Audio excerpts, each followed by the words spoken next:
I wanted to make sure that I shared this with you guys. You guys let me know in the comment section if you found it to be useful. So one of the things that I want to share with you is during my live trading session today with the LPP team, one of the things that we're paying attention to is asking ourselves the question, on what side are we seeing progress? Progress on the upside for NASDAQ or progress on the downside?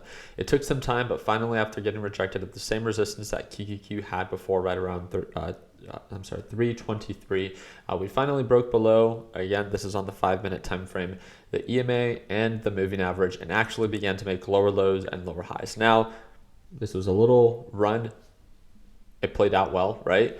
But that's not really the big run, right? That's not really the big play. And kind of when asking the question is like, well, when is the big play going to happen if one ever does happen, right? Because nothing's guaranteed. But then that's when we took a little bit more of a step back during our live trading and looked at the 30-minute, right? And I think because of what happened last week on Thursday and on Friday, because of this huge gap up, right? Went from overall lows of 309.80 to all the way to highs of 322, right? Huge gap up. It presented a potential gap down. But when do we get that confirmation? When do we get that break of pattern for QQQ? That's what I began to ask myself, and that's what we began to prepare for within our live session today. And as you guys can see on the 30-minute time frame so beautifully, right? Yes, QQQ did pull on back a little bit, but there's no break of pattern, right? And I'm telling you this as I have an open short position on the NASDAQ market. So it's in my benefit for the market to sell off. But I'm not here to sugarcoat things. I understand that it doesn't have to play out exactly like this, but this is why I love sharing this with you guys. Looking at the 30-minute time frame and looking at different time frames, it gives you a different perspective on what the actual play or opportunity actually offers. And I think that's what's so beautiful about this is that as of right now, the market on this 30-minute time frame is still bullish. There is no break of pattern. Yes, we did pull on back, but pullbacks happen with every stock and in every moment of time, right? There's never been a stock that just rallies and never pulls on back for a grand period of time, right? There's always pullbacks. The difference is there a break of pattern? And that's what we continue to ask ourselves. Is there a break of pattern? And as of right now, no. But when do we get that confirmation of that break of pattern? Well, based off of this 30-minute EMA, we can see that if we make progress below 321 on QQQ, which is a single one-for-one ETF with the NASDAQ market, then at that point, we can make a little bit more of an informed decision of, yes, market is selling off. We are now trading below the EMA. And now all we have to really focus on at that point is, are we seeing progress on the downside? Because if we see progress on the downside, then of course, that's going to be in favor of SQQQ, right? No reason to overcomplicate it beyond that.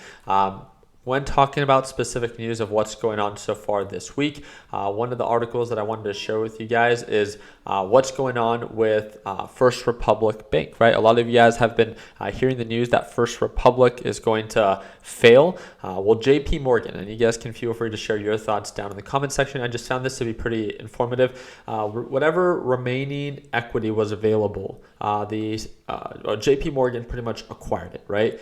This is the second largest bank failure since 2008, and JPMorgan being the largest, if I'm not mistaken, U.S. bank. This is what their CEO shared, right? This is part of the crisis and it's over, right? He told analysts on Monday during a conference call. So one of the things that I began to ask myself is he really just trying to suffocate this idea of more banks failing, right? And when you read a little bit more into it, I mean, obviously, being the biggest bank in the United States, you have to put on a bigger role, right? A bigger hat. And this is where I found it to be pretty interesting. And let me go ahead and pull it up for you.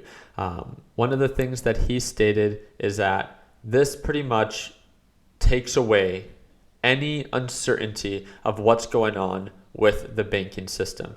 And let me go ahead and see if I can pull it up for you guys. Let's see. It's submitted on from the Federal Deposit Insurance required.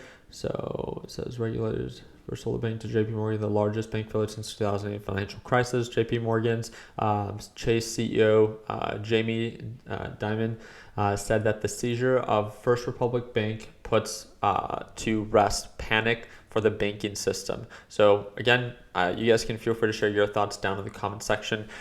I feel like with what JPMorgan is doing.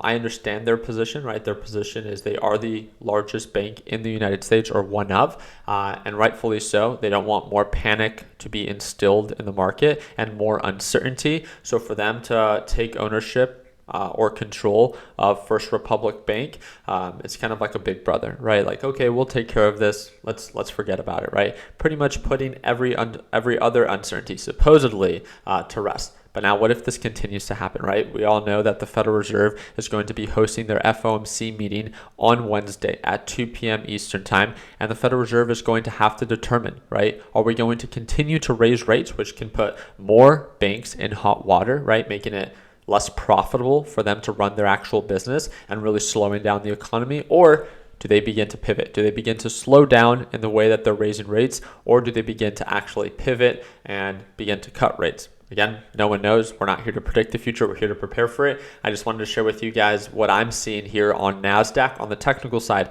but also to understand a little bit of the fundamentals that's getting factored into the market. And that's what's going on with First Republic Bank, JPMorgan acquiring First Republic Bank, and then as well as the FOMC meeting that's going to happen on Wednesday at 2 p.m. Eastern time. Other than that, if you guys have any questions, especially I want to hear your guys' thoughts of what you think about my breakdown on QQQ. How does this kind of make you think for some of the trades that you are thinking of taking, right? I feel like as a beginner trader, I often found myself making very impulsive decisions anytime that I just focused on the 1 minute time frame. But when you look at larger time frames such as the 30-minute or even the 1 hour, it gives you a more broad perspective, right? Larger margins to work with, more potential, especially if there's big moves that have happened on the upside like this, that normally when they gap down, they tend to sell off just as quick if and only if they actually end up selling off, right? It's not guaranteed that the market has to sell off. Based off of what can be reported on Wednesday, can be better than expected, and it can send the NASDAQ market to new highs. No question about it. But I think it's important to understand both sides to every opportunity, and I thought that it would be of value for both our bulls and our bears to understand where the market currently stands and why we're seeing signs of a support of right around 321. And as you can see on the 30-minute time frame with that EMA, it plays out very beautifully. So I appreciate you guys' time. Again, don't forget, if you want to be able to watch one of my live sessions, I trade live every single morning, and that's the second link in the description down below. You can join and watch me trade live as soon as tomorrow. Other than that, I do want to remind you that, again, our GTR giveaway is going on, or $50,000 cash. There's only a few days left, and if you want to enter, again, that's going to be the fourth link in the description down below. If you have any questions, feel free to send me a direct message via Discord or via Instagram, and that's the first or third link. Appreciate your time. Like always, let's make sure that we end the year on a green note. Take it easy, team.